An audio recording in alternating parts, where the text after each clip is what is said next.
Bandeko balandi canal Kin télévision, télé vérité, ngonga bolandaka émission nambino lolaka ya mwasi ekoki.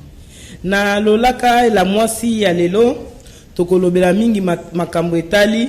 basi ya est face ya état de siège. Parce que moni mokonzi mboka na biso azwaki mokano ke kuna il faut tokoma na état de siège. Parce que biso totala mingi makambo etali ba mama. Yango tolungi totala mwasi ya es na kati ya état de siège wana makambo nini koleka na kati. Mais na kati ya émission na zanga mokote tozana mama Thérèse Kulungu wa mesana kolanda wa lobelaka mingi makambo ya ba mama ya es puisque ye vraiment azalaka témoin vivant ya makambo eleka kuna surtout na bapanzi kuna aza vraiment influente ayebi mingi makambo eleka kuna mama mbote mingi pe boye bolamu na kati ya émission na biso lolaka la mwasi. Matonde mingi mbote mama leo. Mama tozoloba makambo etali état de siège. Tozo yo kabazolo bakaka état de siège na beaucoup c'est état de siège wana oyo mukonzi azwaki mukano elakisi nini po ba mama bazolanda biso bayeba pe ko comprendre yango. Nde matondi mingi pona liloba opesinga mama deo. État de siège yo moko yebike tozoko kende na 25 ans. Un quart de siècle banda bitumba ngo e banda FDL ayela biso bitumba depuis 1996-97 tokota na bitumba kaka FDL wana a changé kaka ba couleur lobi kuna ezaki FDL ayeko komisa ekomi RCD ayeko komisa ekomi nkunda mutebusi ayeko komisa ekomi SNDP ayeko komisa ekomi M23 sans compter ba groupe armé oeza plus de 100 na côté ya est. Basala makambo nyonso yango nde papa mokonzi oya sika aye alobi na yoki pe mingi kutu pona zongela donc ba yeko changer siko ba tactique ekomi kokata bato ba population na ba machete kokata bango ba kingo kokata alo bato bazoko kima entre tato yoki ke bato mususu bazoko équiper ba territoire wana oyo bato bazako kokota bazaba nani toyebite yango nde papa mokonzi Félix Tshisekedi o aza maboko pembe asala na ye guerre te maboko pembe ye opposition non violente alobi population nga ye kokufa eye ko silate na sali état de siège elinko lobanini ezali mokano oyo azui pote na konome ba mapinga o balobaka ba militaire ba officier pote bakamba ba province wana oyo ba komisi population congolaise bantaba ya kokata bakingo ya kokata matoi ya kokata ba makolo bino siko ba militaire bokende kokamba ba province wana po bosilisa bitumba wana donc état de siège ezalaka na délai siko ba pesa ki bango délai ya 2 semaines si je ne me trompe pas na yoki ke bazo solliciter sous 15 jours pour te ba prolonger état de siège wana ndeli kambona koki koloba na nini ya état de siège ezawana bino moko bomoni ke na nord na Ituri banomaki ba des généraux bazo ko sala musala tina lelo. Merci mama pone yano na yo bon biso tozotala mingi makambo etali ba mama ya est baza ba victime ya ba violence sexuelle pour na conflit armé et loko nini bazela na état de siège wana ba ko s'attendre na nini puisque bango baza bazo violer bango bazo kata bango bazo sa bango makambo so mabe bon ba mama et loko ni ba ko s'attendre na état de siège wana. Mama deo oyebi mama ndenge to lobaka ke azali pilier ya ndako azali pilier ya famille donc mama yende muto akenda kana bilanga yende muto amema kabiloko ya kolia na bilanga ayeko lambela bana akoma nzoto na ye ekoma champ de bataille ndenge to lobake donc bato oyo ba dongola miso wana bazwa net tactique na bango ya guerre donc po bazala bien bakimisa ba mibali babandelaka nanu ya basi otuni ngai ke bakosa tendre na nini état de siège wana tolobi yango awake papa mokonzi asali yango pote ameka kosilisa bitumba wana nde asali a décréter état de siège. Donc pour na ba mama o bazana S oyo bakoka suko kende na bazamba te ezali espoir pour na bango pour na kokende musika te na monaki quand même photo moko ezaki ko circuler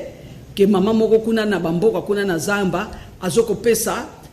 nani FRDC moko mai po amela. Au moins que c'est une sorte de confiance. Au lieu akima mais ami bimisi aye na mulangi ya mai kriche pona ko servir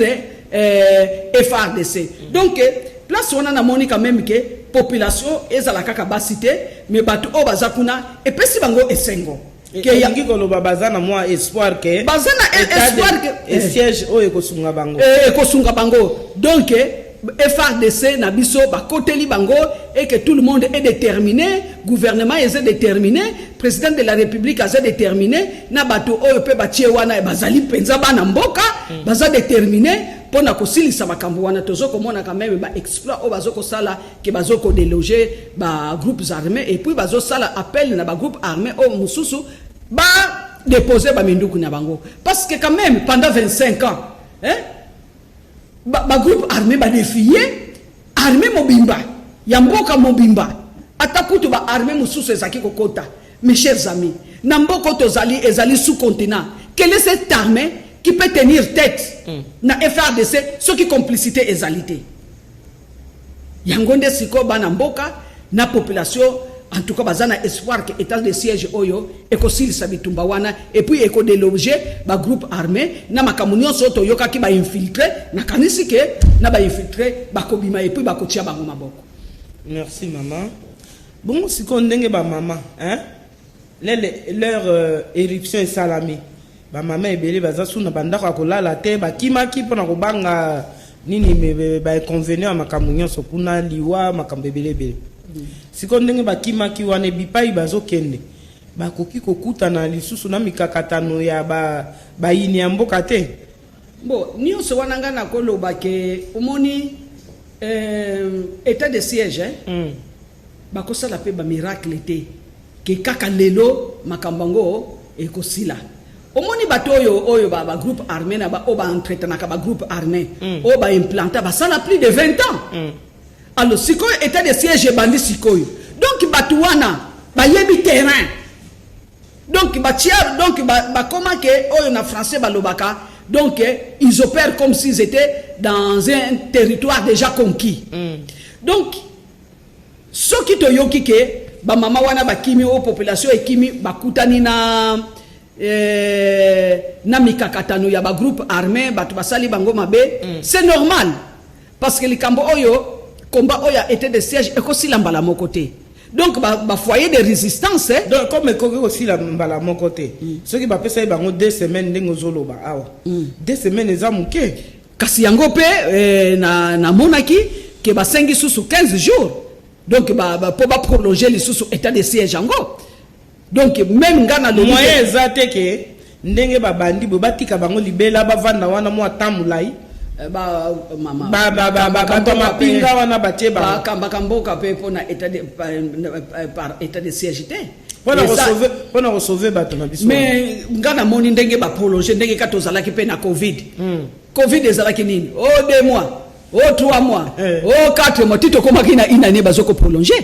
donc ende ebandeli ba prolonger na 15 jours ce qui va résistance ezali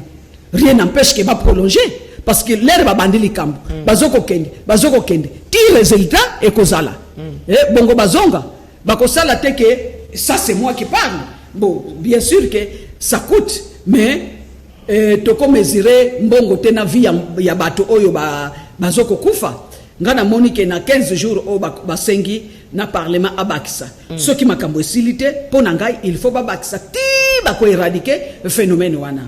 wana nda eza position na ngai na kanisi ke eza position ya congolais nyonso soki ba fruit ezali soki pe ba résultat tozo komona ke ba résultat ezoko kende et ke makambo wana esilité na kanisi ke il faut ba continuer ti makambo wana ekosila et puis bazui stratégie mususu pote batu ba ya mbalo yo bafanda kimia.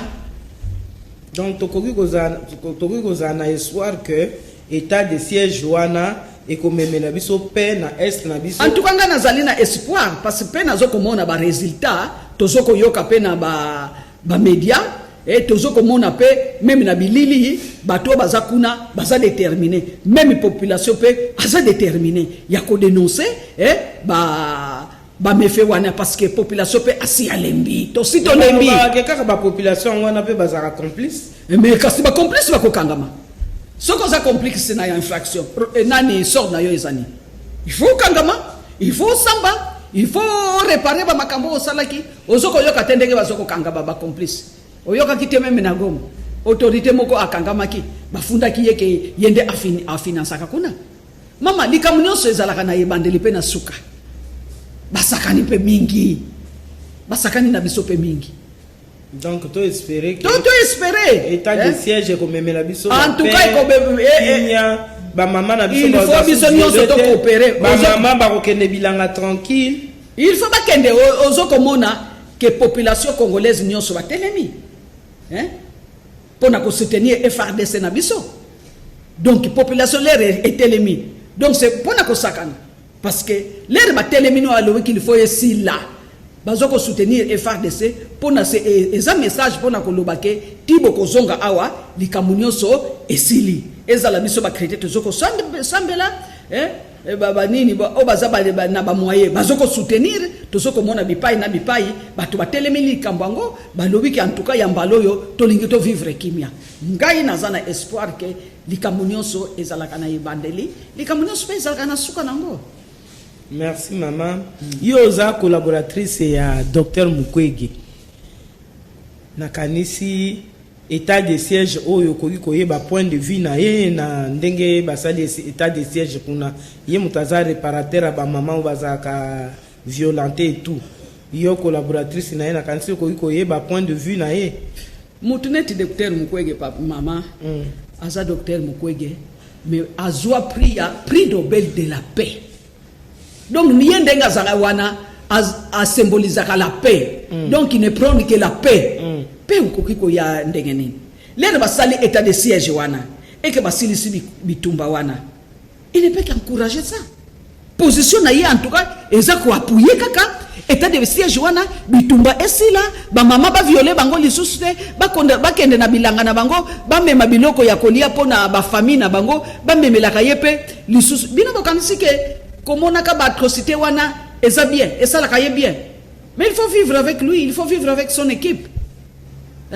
parce que susu ba yibato mimbimba te bino bozoyoka likambango sangwe ba memelaka yo na bana oyo ba sali ba makambo wana ba communauté Thomson bakati yo moral na yo kozala bien, mais ngana félicite kaye c'est un homme fort spirituellement c'est un homme providentiel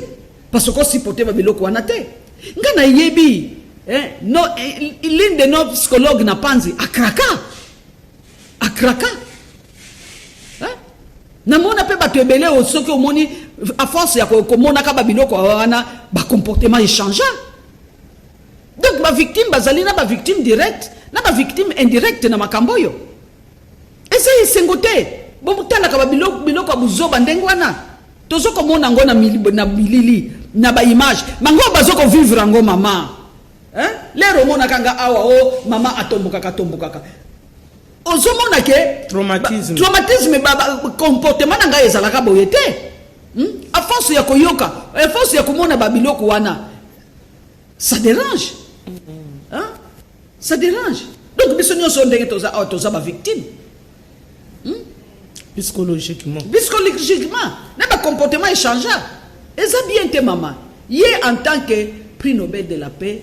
il ne peut que souhaiter la paix, il ne demande que la paix, rien que la paix. Mais on évoquait situation où il a pris Nobel de la paix, mais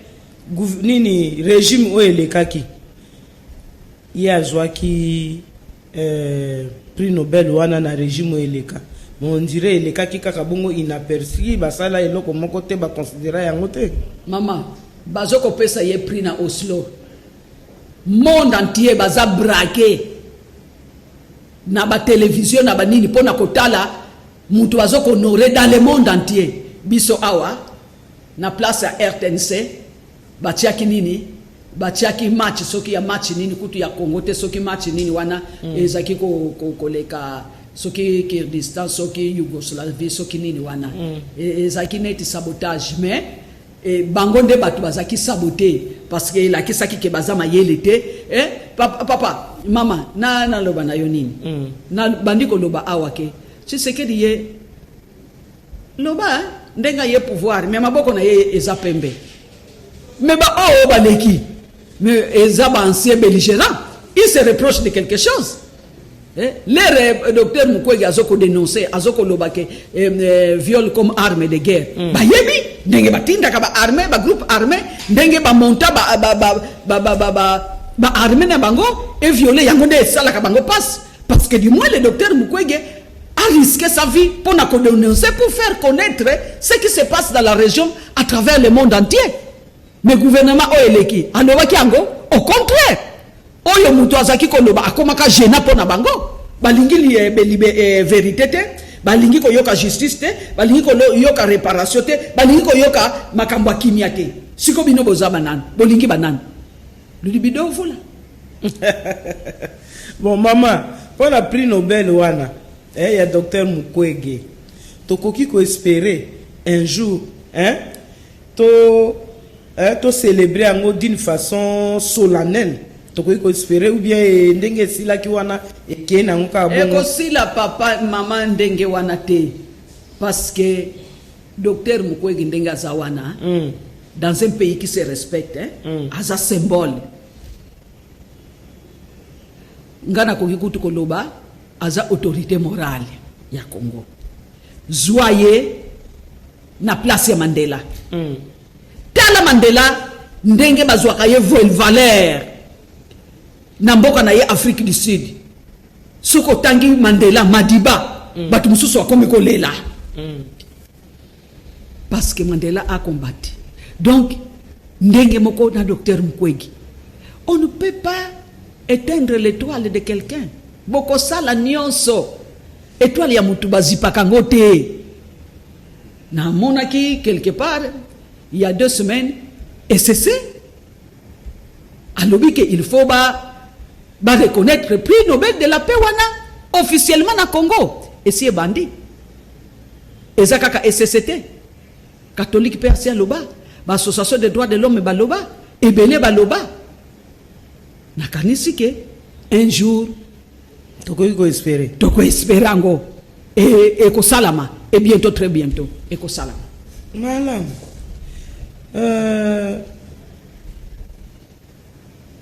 kala mingi te awa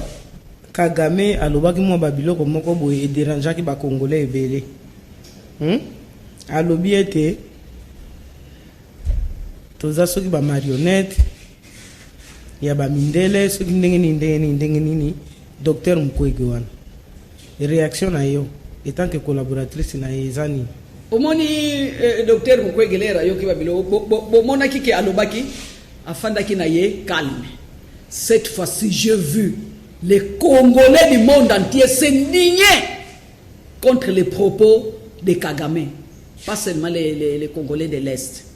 mais même à Kinshasa. Il fallait lire les réseaux sociaux, il fallait qu'on lande ma émission ba propos wana et dérangeant qui Congolais nyonso oya diaspora kutuna lobité pona koyebisa yo mama que prise ya conscience ya ba Congolais et si etelemi ngai na lobi nani docteur Mukwege moko obona azaki na ye calme alobaki te il n'a même pas répondu batu mususu kutu batu bazaki ko répondre batu mususu kutu ye azo continuer musala na ye batu baye ko comprendre ye afandaki na ye calme afandaki na ye kimia kaka likambo moko na koki koloba yo batangi yo te rapport atakutu batangi yo nini olingi vérité te olingi justice te olingi ko reconnaître te armée na yo moko ndenge boboma batu tilelo batu na yo bazoko boma batu na kati ya RDC. Est-ce qu'on va demander au bureau ya ko reconnaître ba makambo ya sali nde juge na bato bamemaka bainvestigation justice ye nde akoyebisa yo ke osali boye akokanga yo na bainfraction ozolanda mama alo yo nde sikolere bakangi yo obandi kobrandir bapreuve bajustification na yo bamoyen de défense na yo ozo comprendre donc nga namoni ke ndenge wana andi mango te mais les faits sont là na loba combien de fois rapport mapping qui est un soubassement ça ce n'est qu'un rapport mais ba rapport nyonso etanga maka armée rwandaise na CNDP azali batanga M23 azaka wana prise ya nkunda ya Bukavu nkunda ne mote biso tiyebisi tunanga nanu siko nkunda na mote biso baza wapi baza na Rwanda batu nyonso bakenda ko se réfugier na Rwanda bon aloba o azoli mais il paraît que batu mususu bakimaki ba éruption nini ba kotaki Rwanda no mais bongo ba Rwanda o ya paisible a bazate o bazo sala ba bitumba te mais kende na Goma ou bien kende na Bukavu mais tout ça kaka boyete tout ça se frotter ni kaka donc si ko l'air bakimi na Rwanda il fallait basani o likamunini o ya grave nini l'air bango bakima kakuna ba yake pa na bisote mais c'est chaque jour qui to sala ka ba croisement o bakoti o babimi o bakoti o babimi chaque jour baba Rwanda bazo ya kotanga awa epa na biso pa na o ya biso bazo kende ko somba babiloko kuna ngaler na zalaki kuna na zaki ko zo vol na ngawata na Kamembe na Rwanda na zoko zo vol na ngawapi na Kigali bazo déranger au dire bako déranger nga nini ndenge nini na ke ko sala go RT na ke ko déranger kuna te au contraire na zoko kotisa mbongo kuna bako yambanga bien parce que là na komi kuna na zumi tuka na bango na futi hotel ba nini ba service mbongo zoko kot congolais zoko kotisa mbongo kuna bon mama problème au ya biso état de siège ce que salami ke tozu échec sikoyo tokoloba nini par rapport état de siège yango soki to échoué nango ngai en tout cas naza optimiste nakoki koloba te ke tokozwa échec en tout cas na kutambola na nzela wana te ke nalobake état de siège ekozwa échec tosi tobondeli mpe mingi te puisque toyokaki mpe mwa nungu ke na baburunde mpe bazo déranger kuna ke basalaka na bango depuis 25 ans ezala Uganda ezala Burundi ezala Rwanda ezala ba pays nyonso nde ba frontière na biso ezikoma nango passoire yango nde tozoko bunda pona état de droit pona ba ko sécuriser pe ba frontière na biso bakota na bango me bakosuka ndenge nazoko loba mama likambo nyonso ezalaka na ebandeli nango likambo nyonso pe ezalaka na suka nango situation eyo eko demeurer définitivement te ke ti non eko suka prise ya conscience oyebi esclavage lere yaki baniata mais il y a eu un jour où esclavagisme esilaka indépendance le tozalaka sous colonisation baniata il y a un jour où tozwaka indépendance 1960 donc les camions se zana tango nango en tout cas ngako memanga na option wana teke état de siège eko échoué naza kuna te pona ngai nazomona kaka yo zana de siège eko réussir parce que yambalo yo bana mboka batu bazoko na bazana bazui commandement nazoko mona bango bazui commandement en tout cas na yoka ki na landaki pe lisusu ba nomination o mususu pe salami ya sokola nini wana en tout cas ezali kaka bana mboka toza na confiance na bango ko bandela kaka na ministre ya défense aza mutu moko boye asala donc carrière na ye na armée lelo ko tunatongo na zaki ko landa prise d'armes avant abima asali 50 ans na armée donc c'est quelqu'un qui maîtrise l'armée azali baba généraux ko ba lokoti teke ba bomi ba congolais alo babambi bango parce que à un certain moment et komaki pour comme général il faut tuer autant de congolais alo ba récompenser yo il faut piller il faut incendier alo ba récompenser yo à un certain moment ezaki kabani mais oyo ministre de défense aussi otala nani kurkulumi na ye lelo kana tongo na zoko langa na télévision prise d'armes 50 ans donc carrière na ye akota na armée soki na 1951 soki 1900 combien wana donc vi na ye mobimba alekisi yango na armée donc atanga pe na ba académie militaire aza mutu pamba te aza mutu auti zamba te alo abomi alo cesser les faits brassage mixage colonel non un vrai militaire formé oyebi yango nde na ezwi retard parce que nalingaki na silisa émission wana oyo ya prise d'arme. Yes, et puis il faut mona ke mutu moko o atanga leka na ba académie militaire na ndenge azokolobela il est sérieux, il est concis, il est non. Donc maman a vraiment l'assurance mbaloyo ba mama ya est ba ko pema ba ko violer bango lisusu te ba ko kata bango lisusu te lilobani nozana ngo parce que émission zokoma déjà na suka lilobani on a koyebisa ba mama est ba mama ya est ndo nazoko koyebisa bango kaka qu'il faut bazala na espoir et puis na lobi pe na population nyonso 25 ans ya guerre ya bitumba ya ba groupes armés donc il faut mona que population pe akoma en quelque part ko collaborer na batuana mais tozoko yebisa bango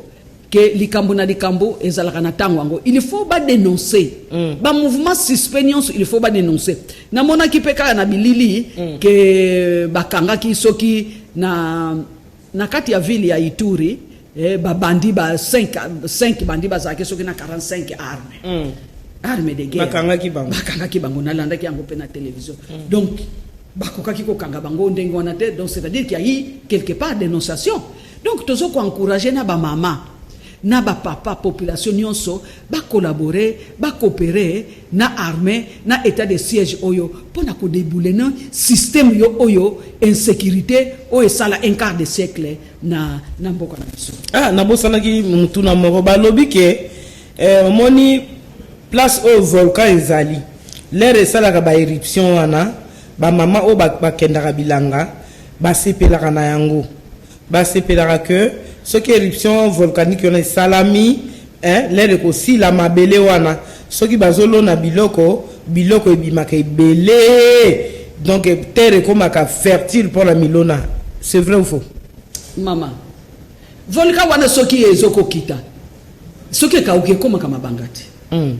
bon on est une terre wana comme fertile bango balingaka non omoni eza ba larve o eka okite donc phénomène ya volcanique wana nde sala ke région nyonso wana ezali na fertilité eza kaka na Goma te ti ekenda ti na ba Bukavu ti na ba Uvira ti place nyonso na ba Bunia kuna donc ezali zone volcanique ozo comprendre et puis omoni kaka eza irresponsabilité ya état congolais na ya peut-être ya ba gouvernement na biso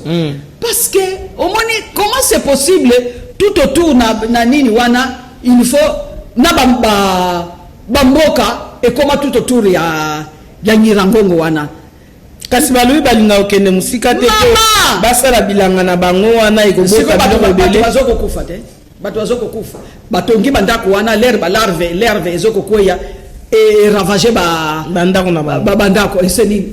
que la ville de Goma ngana landa et documentaire moko na 2012 déjà la ville de Goma est appelée à disparaître beaucoup lité na calamité naturelle jusqu'à quand le gouvernement doit avoir le courage de délocaliser la ville de Goma ozo komona na babisika kutu volga et comité baba nini ba hotel ezoko koya ba mundale mabele ezoko panzana ezoko bouger ba moto ezoko bima la ville de Goma est appelée à disparaître dans certains coins ya Goma bokoki ko fanda te gouvernement il faut avoir ba mesure azwa courage à ko délocaliser ata ba construction anarchique pe eleki nazoko pesa bango penza faute te parce que soko tali ville ya Goma ndenge bato bakoma neti fourmière soko tali bato nyonso wana bakima bamboka na bango baya ko se confier se réfugier na Goma pona kokima insécurité tout autour ya bamboka wana tout autour nini ba masisi kutu bakoma kateba nini ba autochtones kuna ba unde ils ont perdu presque toute leur terre donc bango nyonso ba yeko ko se réfugier kaka na Goma pona kokima bitumba wana. Donc l'air bato bazoya amas wana, c'est difficile de les gérer, mais moi je trouve que l'État congolais ou le gouvernement congolais doit prendre ses responsabilités pour protéger sa population. On a protéger bango wana ezambo kana bango ba mesena ko vanda. Ezambo kana bango te. Maman, na yeb sûr que la plupart ya bato akima bikutumba. Akima bitumba na ba village. Na ba village. Yango ba pusani. Ba pusana. Hein? Yo moni eloko wana nini et puis ce n'est pas la première fois. En 2002, une grande partie, même là qui est Kenda, parce que les motos wana ezokoya, bisika nyoko so azoko leka. Na banda ko kolongola, bokomi mabanga ya noir. Et keyi na laki, les ezoko leka, ezomililia ma wana et puis et comme net ma carrière. Ndeko komona même côté ya port. Okomona ba net ma carrière ya mabanga. Et ça là il y a 2002. Hein? Côté il y a nini même il faut tala que presque ville nyonso ya Goma ezalaka noir. Et ça ba débris ya ba lave. Voilà. Donc il faut l'État congolais à joie il doit avoir le courage de délocaliser une grande partie à Goma. Et si la direction ya Nirango ezali, il faut délocaliser. Sinon qu'on continue à kokunda, on continue à sala ba père. Yo moni olali olamuki, donc tu as bâti ta maison peut-être pendant 10 ans, 15 ans, 20 ans à part ba oyo ba zoko dondo na ba minerai de sang que abomi ba tout ba zui ba minerai atonginda dans moins de 3 mois, de 6 mois. Mais il y a des gens pendant 5 ans, 10 ans atonga kaka ndako wana et makambo wana yeye en moins de 5 minutes ou de 2 minutes ndako nyoso tu perds tout. Ce n'est quand même pas intéressant. C'est un manque à gagner et pour les propriétaires et pour l'État congolais. Merci maman Maloba Suka. Pona ko yebisa na ba maman est. En tout cas nga makambo likambo sukutoka o nazoko koloba se eke bisonyoso tozoko aspirer na paix. Parce que on ne peut pas parler de Goma et on ne peut pas parler du Congo sans parler du Goma.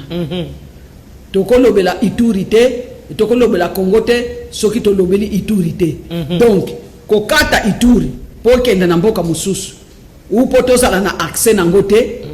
Congo ekozala yandambo to ekozala susu RDCT. Donc ba o bazana ituri, bazana Bunia, bazana nord, bazana sud.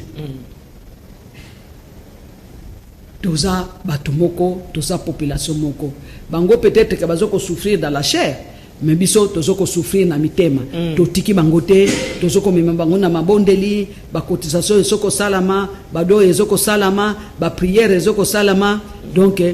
toza elongo même esprit na bango.